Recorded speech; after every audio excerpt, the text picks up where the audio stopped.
Welcome to the new candidate management system, only available to those with Promoted Plus. Let's dive into the viewing applicants features designed to streamline your hiring process. At the top of your page, you can review your top applicants one by one. Based on their qualifications, applicants are rated by AI as top fit, maybe and not a fit. In the Top Fit tab, you can label an applicant as not a fit and provide your feedback on it. For example, you might say, "Candidate doesn't have much experience." This feedback helps our system better understand your preferences. Additionally, if you believe a candidate in the Not a Fit tab matches the role, you can mark them as top fit. Keep in mind that if you've posted a job through your personal LinkedIn account, only you can view the applicants. However, you can share job applicants with first-degree connections within your company by clicking this arrow.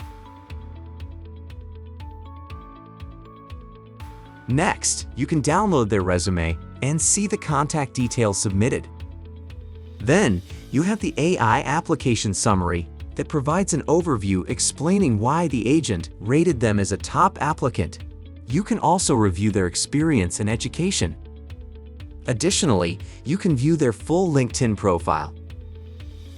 Lastly, you can review their screening question responses if you have added them in the job posting. With these features, managing your candidates has never been easier. Start using it today to find your perfect hire.